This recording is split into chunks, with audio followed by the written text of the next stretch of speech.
Assalamualaikum warahmatullahi wabarakatuh. Bertemu lagi dengan saya Bapak Julbikar Supriyadi dengan mata pelajaran Otomatisasi Tata Kelola Humas dan Keprotokolan di kelas 11 Administrasi Perkantoran.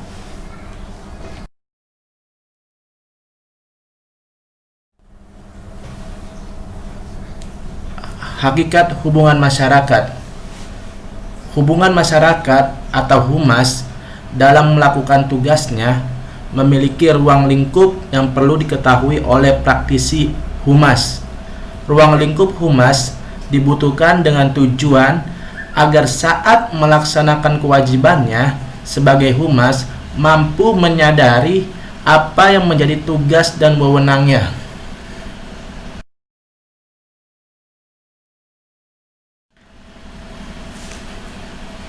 Sejarah perkembangan hubungan masyarakat. Yang pertama, sejarah umum humas.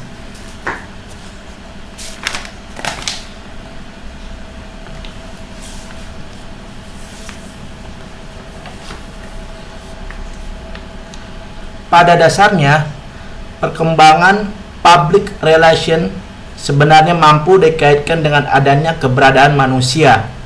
Unsur-unsur yang mampu memberi informasi pada masyarakat, mengintegrasikan masyarakat, dan membujuk masyarakat merupakan landasan bagi masyarakat. Perkembangan humas merupakan perkembangan yang sejalan dengan perkembangan manusia. Yang kedua, perkembangan humas di Indonesia. Perkembangan humas di Indonesia ini terbagi menjadi 4 tahap. Yang pertama, periode yang pertama itu di tahun 1962. Yang kedua, dalam periode kedua itu terjadi pada tahun 1967 sampai 1971. Periode ketiga yaitu terjadi pada tahun 1972 sampai 1993. Yang keempat, yaitu periode yang keempat, yaitu terjadi pada tahun 1995 sampai sekarang.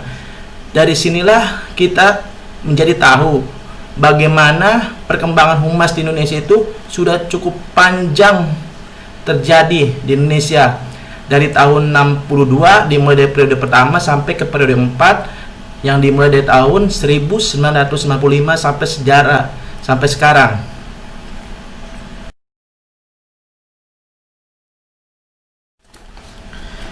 Karakteristik humas. Yang pertama, adanya upaya komunikasi yang bersifat dua arah. Maksudnya di sini ialah humas pada dasarnya adalah kegiatan komunikasi. Akan tetapi tidak semua komunikasi dapat dikatakan sebagai humas. Ciri dari komunikasi humas yaitu komunikasi yang dilakukan secara dua arah sehingga mampu memungkinkan terjadinya arus informasi secara timbal balik. Yang kedua, memiliki sifat yang terencana. Maksud dari pernyataan itu ialah pada dasarnya humas memiliki sifat yang terencana yang mengandung arti jika kerja atau aktivitas yang dilakukan humas adalah aktivitas yang berkesinambungan, memiliki metode, integrasi dengan bagian lain, dan memiliki hasil yang nyata. Syarat dari sifat terencana dan berkesinambungan yaitu merupakan satu syarat yang dinilai dalam kompetensi tertinggi program public relation internasional, yaitu disebut dengan Golden World Award for Excellence in PR. Yang ketiga, sasaran utama publik. Umumnya, suatu kelompok masyarakat memiliki karakteristik dan juga kepentingan yang sama. Sasaran humas bukan perorangan atau individu. Hal ini perlu disampaikan karena terdapat seseorang yang masih beranggapan jika public relationship merupakan personal relationship.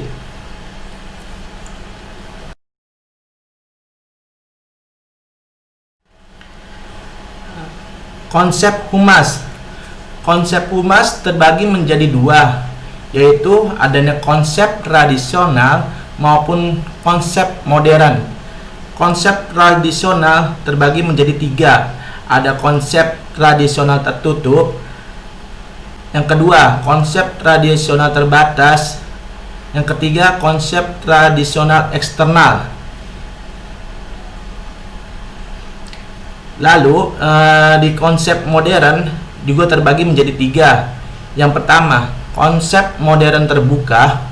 Yang kedua, konsep modern tersebar luas. Yang ketiga, konsep modern internal dan eksternal. Mari kita bahas yang konsep tradisional dengan poin yang A. Konsep tradisional tertutup. Pada dasarnya, dalam konsep ini, bisnis memiliki sifat yang tertutup. Seseorang atau perusahaan atau lembaga atau organisasi selalu menutupi peristiwa yang menimpanya, apabila peristiwa tersebut dianggap sebagai peristiwa yang bersifat negatif atau buruk. Dalam masa itu tidak terpikirkan jika hal yang ditutup-tutupi cepat atau lambat akan terbongkar dan akan diketahui masyarakat luas. Yang B, konsep tradisional terbatas. Dalam konsep ini dapat ditandai dengan adanya keterbatasan dalam hal memasarkan baik produk maupun jasa perusahaan atau orang atau lembaga. Apabila membuka perusahaan, walaupun diperhitungkan dengan pasarannya, akan tetapi hasil dari produksinya hanya mampu disesuaikan dengan kebutuhan daerahnya. Poin C, konsep tradisional eksternal.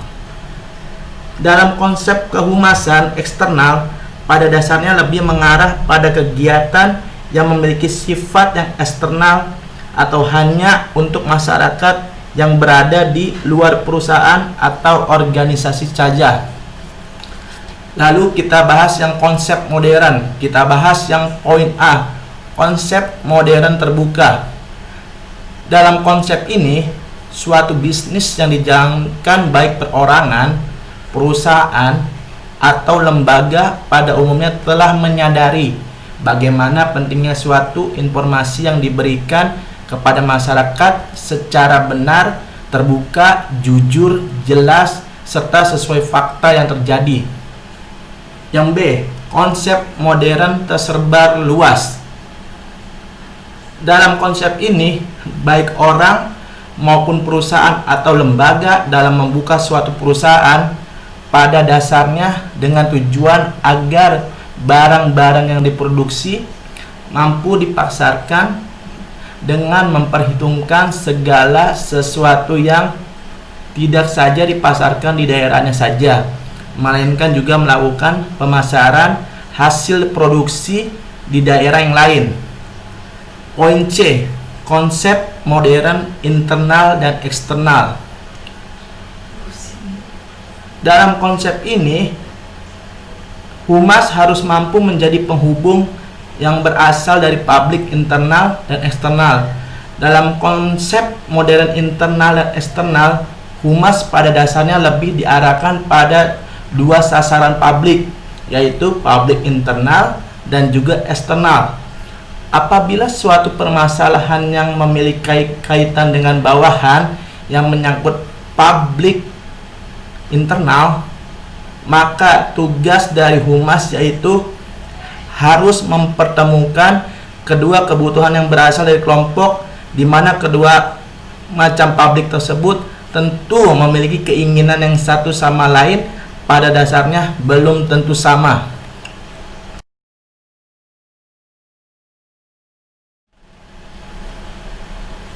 Tujuan humas yang pertama, terpelihara dan terbentuknya saling pengertian.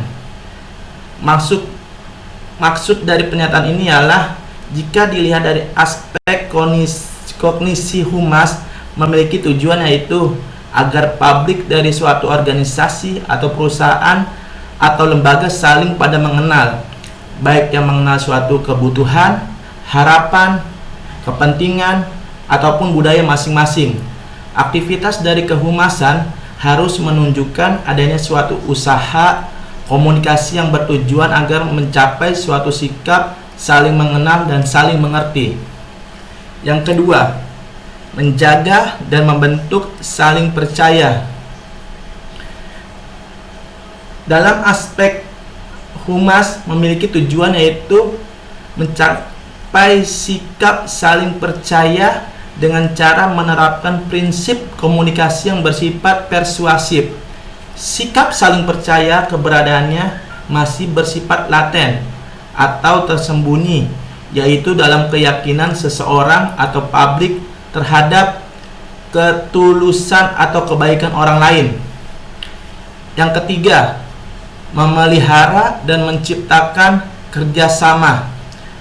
Dalam aspek ini, humas memiliki tujuan, yaitu dengan cara melakukan komunikasi yang diharapkan akan ada suatu bantuan dan kerjasama yang nyata. Artinya, kerjasama atau bantuan dalam bentuk perilaku atau termanifestasikan dalam suatu tindakan tertentu.